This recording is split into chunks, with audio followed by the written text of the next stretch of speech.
राम राम आप सभी एस्पिरेंट्स को। इस चैनल की शुरुआत मैंने ये सोच के की थी कि कहीं ना कहीं जो मेरा इतने साल का यूपीएससी एक्सपीरियंस है वो आप सभी एस्पिरेंट को हेल्प करें। जो मेरी मेहनत थी, इतने नोट्स बनाए थे, लेंदी टॉपिक्स को समराइज किया था, और चाहे वो मेरा फेलियर का ही एक्सपीरियंस क्यों ना हो, मैंने सोचा कि ये सभी मैं आपसे शेयर करूंगी। बट जो इस फील्ड में है वो जानते हैं कि ये एक नशा है, तो बस फिर क्या था, मैंने एनालाइज किया, बहुत सोचा कि मैं अब क्या कर सकती हूँ। Then I decided to give myself a chance, and this time for MPPSC, as I basically belong to MP. कुछ दिन पहले जब मैंने सोचा और ये जर्नी स्टार्ट की, तब प्रीलिम्स मई जून में होती थी। मैंने ये सोचा कि चलो, है ऑलमोस्ट 1 ईयर, और जो यूपीएससी से स्टेट पीएससी पे आए हैं उन्हें 1 ईयर तो अच्छा खासा टाइम लगता है कि चलो इसमें तो हो ही जाएगा। मेरा भी यही सोचना था, मैं ये 1 साल पूरी जी जान लगा दूंगी, बस इस अटेम्प्ट में क्रैक करूंगी ही करूंगी। बस कुछ दिन हुए ही थे और 2023 की नोटिफिकेशन आ गई और डेट थी 17 दिसंबर। फिर क्या था, कुछ दिन शॉक में गए, फिर वापस से भिड़ गए क्योंकि आज नहीं तो कल करना ही है। लेकिन ये चैनल को छोड़ तो नहीं सकती थी, मेरे ही चैनल से मुझे मोटिवेशन मिलती थी, इसलिए मैंने यहाँ अपने डेली व्लॉग्स आपसे शेयर करने का सोचा है। पढ़ाई भी और साथ साथ सबको मोटिवेशन भी मिलती रहेगी। पहले मैंने प्रॉपर सेटअप करके व्लॉग बनाया, जैसे आपने फर्स्ट व्लॉग में देखा होगा।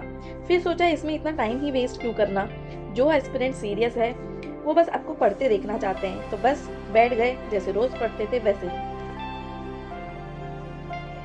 तो जो मैंने पहले सोचा था कि मुझे 1 साल में पढ़ना है, अब वो मुझे 3-4 महीने में ही पढ़ना है। और कैसे, ये कैसे पॉसिबल हो पाएगा, ये तो मुझे खुद ही देखना है।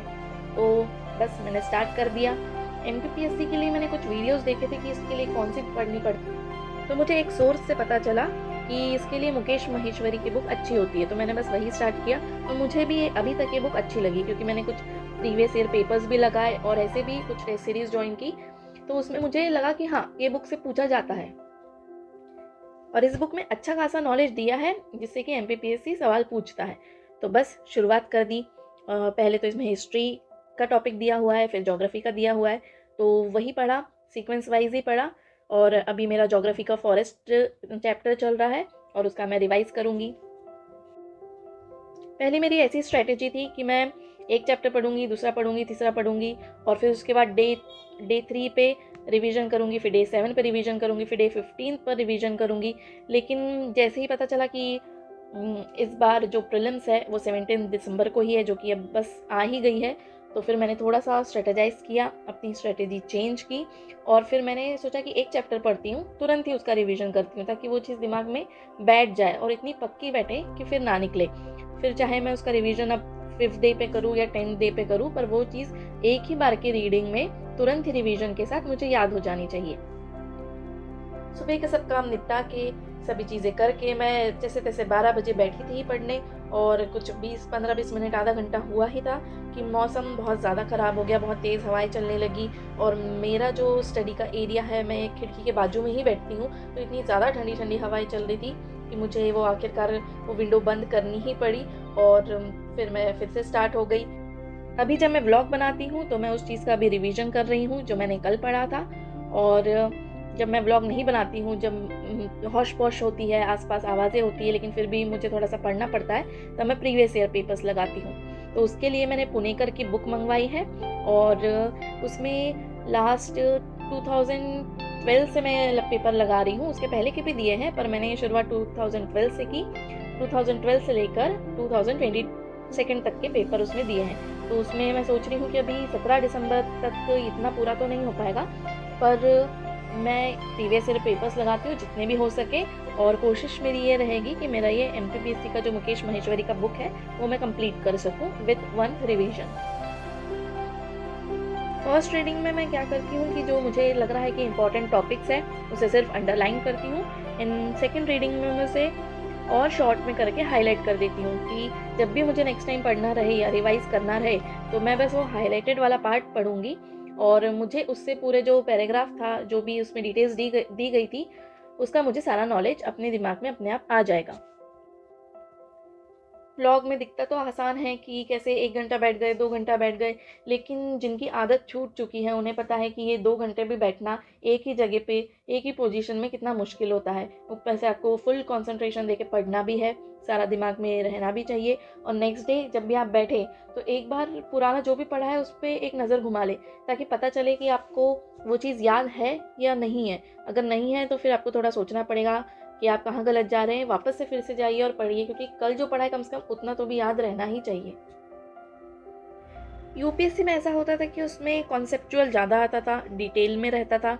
यहाँ पर फैक्चुअल ज़्यादा आता है, डेट्स याद करनी पड़ती है, और जैसे कुछ वॉर हुआ था तो कौन से साल में हुआ था, कुछ कमेटी बैठी है तो वो कौन से ईयर में बैठी है, उसका गठन कब हुआ था, किसको कौन सा अवार्ड कौन से ईयर में मिला है, और स्पोर्ट्स का हो चाहे अवार्ड्स का हो, तो इसमें वास्ट बहुत है और ऊपर ऊपर का नॉलेज है। ऐसा लगता है कि ज़्यादा डीप में नहीं जाना है, सिर्फ ऑब्जेक्टिव्स आपको बनने चाहिए जो कि पेपर में पूछे गए हैं। मेरा टारगेट एमपीपीएससी के लिए सिविल सर्विसेज में जाना नहीं है, मुझे फॉरेस्ट सर्विसेज में जाना है। इसलिए आप मुझे कभी भी नोट्स बनाते हुए नहीं देखेंगे, क्योंकि एमपीपीएससी का फॉरेस्ट में प्रीलिम्स और मेंस दोनों ऑब्जेक्टिव ही होता है। तो जो गलती मैंने यूपीएससी में की, मैं बहुत नोट्स बनाती थी, उसमें टाइम भी बहुत जाता था, तो वो चीज़ मैं यहाँ पे अपनी सुधारना चाहूँगी। और मैं फॉरेस्ट के लिए इस चीज़ का फ़ायदा उठाते हुए कि वो सिर्फ ऑब्जेक्टिव है, मैं नोट्स नहीं बना रही हूँ, मैं जो पढ़ रही हूँ उसको ही मैं इस तरीके से पढ़ूंगी कि मुझे जब भी मैं रिवाइज करूँ, ऑब्वियसली मैं एक समराइज 4-5 पन्ने का एक बनाऊंगी सिनॉप्सिस, लेकिन मैं उसके डिटेलिंग में नहीं जाऊंगी, नोट्स नहीं बनाऊंगी, क्योंकि वो मेरी एक सबसे बड़ी गलती थी, उसमें बहुत टाइम जाता है, और ख़ासकर जब आपका पेपर ही ऑब्जेक्टिव हो तो नोट्स बनाने का कोई फ़ायदा नहीं है। आपको बस ये ध्यान रखना है कि जो भी ऑब्जेक्टिव पूछे गए हैं वो बस मुझे बनने चाहिए। पेपर जो पूछ रहा है, जिसकी मांग कर रहा है, वही आपको देना है। तो अगर वो ऑब्जेक्टिव की मांग कर रहा है तो बस मुझे इतने ऑब्जेक्टिव लगाने हैं जहाँ से भी मिल सके। अभी मैंने 2 टेस्ट सीरीज़ ज्वाइन की है और प्रीवियस ईयर पेपर्स लगा रही हूँ, और जो यूट्यूब पे काफ़ी ऐसे इंस्टीट्यूट है जो फ्री में वीडियोस डालते हैं। अभी तो टाइम नहीं है वो देखने का, लेकिन जैसे ही ये वाली प्रीलिम्स हो जाती है उसके बाद मैं वो भी करूँगी। जैसे 3-4 घंटे का वीडियो रहता है जिसमें 1000-2000 क्वेश्चन सॉल्व कराते हैं, ऑब्वियसली वो बहुत काम के रहते हैं, तो वो भी मैं लगाऊंगी। एमपीपीएससी के लिए प्रॉब्लम ये हो रही थी कि इसमें बहुत सारा कंटेंट फ्री में अवेलेबल है, और वो भी अच्छे क्वालिटी का। ऐसा नहीं कि फ्री में अवेलेबल है तो वो कंटेंट अच्छा नहीं रहेगा। एक्चुअली यूपीएससी में क्या होता था कि बहुत गिनी चुनी बुक्स होती थी, हमारी बुक्स बहुत बड़ी बड़ी होती थी, लेकिन पर्टिकुलर बुक्स होती थी किसी भी सब्जेक्ट की। अब यहाँ पे हो ये रहा है कि अच्छे अच्छी नामी इंस्टीट्यूट भी जो अपना मटेरियल है, जैसे करंट अफेयर्स का हो गया मंथली ईयरली, या फिर कुछ और क्वेश्चंस हो गए सब्जेक्ट वाइज, तो ये फ्री में उसके पीडीएफ्स है या उसके वीडियोस है यूट्यूब पे, वो शेयर करते रहते हैं। तो स्टार्टिंग में तो मुझे बहुत दिक्कत गई, मुझे ऐसा लगता था कि ये भी इंस्टीट्यूट का अच्छा है, किसी और भी इंस्टीट्यूट का अच्छा है, तो मैंने ऐसा बहुत मटेरियल पीडीएफ्स जमा कर लिए थे। फिर जैसे जैसे टाइम गया तो मुझे ऐसा लगा कि नहीं, मुझे ये मटेरियल सॉर्ट करने की बहुत ज़रूरत है, क्योंकि इतना सारा तो नहीं पॉसिबल है, और घुमा फिरा के ले दे के हर इंस्टीट्यूट का थोड़ा बहुत आगे पीछे जो कंटेंट है वो सेम ही था। तो खूब सारे इंस्टीट्यूट को फॉलो करना, या जो भी टेलीग्राम चैनल्स है सभी पे बहुत अच्छे अच्छे क्वेश्चन शेयर करते हैं, लेकिन इतना सब कुछ फॉलो करना तो पॉसिबल नहीं है। तो I decided to stick to a single one, और नाम नहीं लूँगी, लेकिन मुझे वो चैनल काफ़ी अच्छा लगा, और मैं उनके ही करंट अफेयर्स और उनका जो टेलीग्राम चैनल है वो फॉलो करती हूँ। बाकी कुछ एस्पिरेंट्स और कुछ जो ऐसे ऑफिसर्स हैं जो सिलेक्ट हो चुके हैं, उनका भी टेलीग्राम चैनल है जिस पे मैं ऐड हुई हूँ, और मुझे भी उनके क्वेश्चन बहुत अच्छे लगे, तो वो भी प्रैक्टिस करने के लिए है। मटेरियल एक्चुअली बहुत ज़्यादा हो गया है, और उस हिसाब से ऐसा लगता है कि टाइम और जो डेज़ है वो बहुत कम है, और मटेरियल और अच्छे कंटेंट वाला मटेरियल बहुत ज़्यादा है। अब ये एक इंडिविजुअल चॉइस है कि आप किस इंस्टीट्यूट का या किस टेलीग्राम चैनल का या कौन से पब्लिकेशन की बुक यूज़ करना चाहते हैं, तो इस पर तो मैं कमेंट नहीं करूँगी, लेकिन एक बार स्टार्टिंग में 15 डेज़ तो भी मतलब देख लीजिए कि कौन से इसका आपको फॉलो करना चाहिए। जो आपको ठीक लगे वो, जिसकी लैंग्वेज ठीक लगे वो परफेक्ट है, क्योंकि आगे पीछे 19-20 सभी लगभग सेम ही है। अभी यदि हम ये 17 दिसंबर वाला प्रीलिम्स थोड़ा साइड में रखते हैं, तो नेक्स्ट जो प्रीलिम्स है 2024 का, उसकी डेट शिफ्ट है 28 अप्रैल 2024। तो वो है लगभग, अब अगर दिसंबर भी हम नहीं पकड़ते हैं तो जनवरी, फरवरी, मार्च, 3 महीने के बाद वो प्रीलिम्स भी है। तो इन 3 महीनों को कैसे स्ट्रेटेजाइज करना है, अगर आप में से कोई MPPSC एस्पिरेंट है तो प्लीज़ कमेंट करके बताएं कि आपकी स्ट्रेटजी क्या रहेगी। और मुझे भी एक सॉलिड टाइम टेबल बनाना है उसके हिसाब से, जो मैं चाहती हूँ कि मैं पूरा फॉलो करूँ। एक्चुअली मैं जो टाइम टेबल बनाती हूँ वो थोड़ा प्रैक्टिकल ही बनाती हूँ, ताकि ऐसा ना हो कि मैंने एक दिन में उतने सारे चीज़ें अपने टाइम टेबल में लिख ली जो मैं फॉलो भी नहीं कर सकती। तो वैसा करके कोई मतलब नहीं है, आपको लास्ट में निराशा ही प्राप्त होगी। तो मेरा है प्लान कि मैं एक वैसा प्रैक्टिकल टाइम टेबल आपसे बना के शेयर करूं। तो प्लीज़ मुझे कमेंट करके बताएं अगर आपको उसकी ज़रूरत है, तो मैं थोड़ा कोशिश करूंगी कि जल्दी टाइम निकाल के आपसे शेयर करूं। हाँ, कुछ स्टूडेंट्स का मुझे इंस्टाग्राम पर DM आया था कि अगर MPPSC के लिए करते हैं तो इंदौर में कोचिंग ज़रूरी है क्या। तो मैं ये बताना चाहती हूँ कि मैं ना अभी MP में रह रही हूँ और ना ही मैंने कोई इंदौर से कोचिंग ली है, या फिर ना ही मेरा कोई प्लान है आगे कोई कोचिंग ज्वाइन करने का, क्योंकि मेरा एक 5-6 साल का UPSC का एक्सपीरियंस रह चुका है।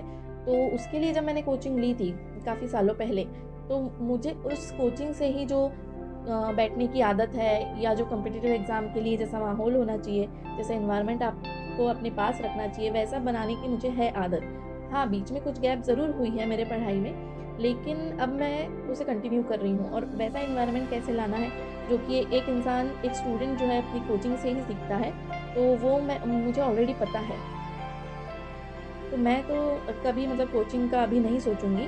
और रही बात सेल्फ स्टडी की, तो मुझे लगता है कि MPPSC का सिलेबस इतना है कि आप सेल्फ स्टडी कर सकते हैं। उसमें एकदम आपको किसी मेंटर की ज़रूरत पड़ेगी, हाँ गाइडेंस की ज़रूरत ज़रूर पड़ेगी, लेकिन किसी मेंटर की ज़रूरत पड़ेगी ऐसा तो मुझे नहीं लगता मेरे इतने साल के एक्सपीरियंस के बाद।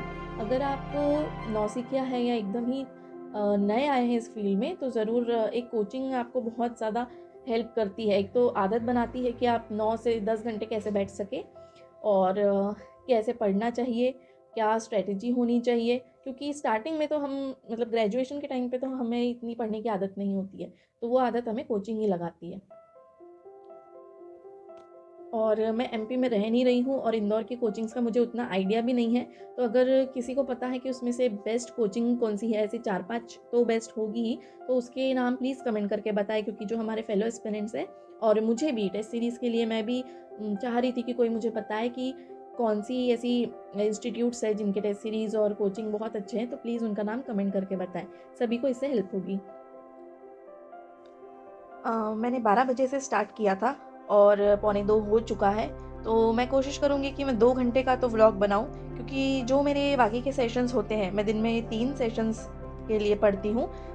2 उसमें हर एक सेशन 2 घंटे का तो होता ही है।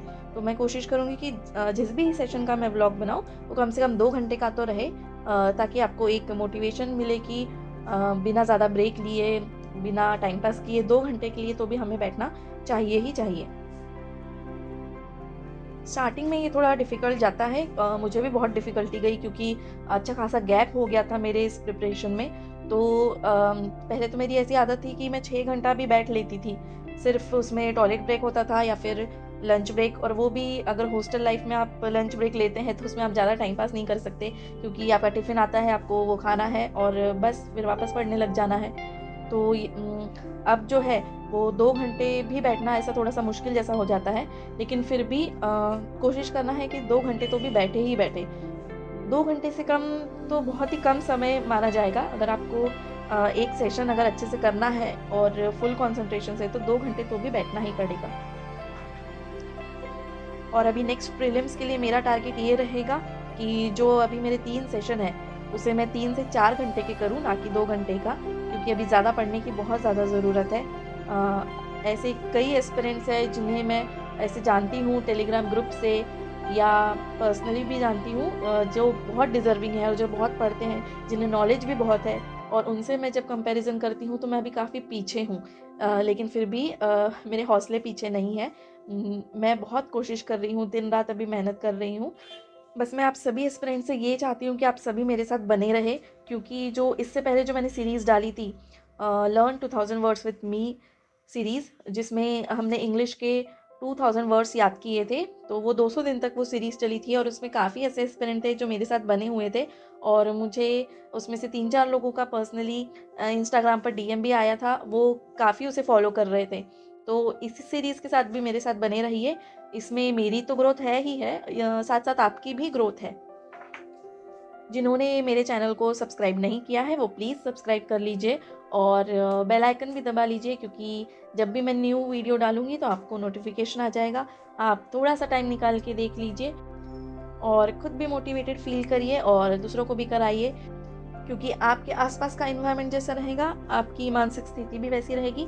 इसलिए हमेशा मोटिवेटेड रहिए, खुश रहिए और अपने टारगेट की तरफ आगे बढ़ते रहिए। आपकी स्पीड की चिंता मत कीजिए, चाहे जितनी भी हो, लेकिन आगे बढ़ना बहुत ज़रूरी है।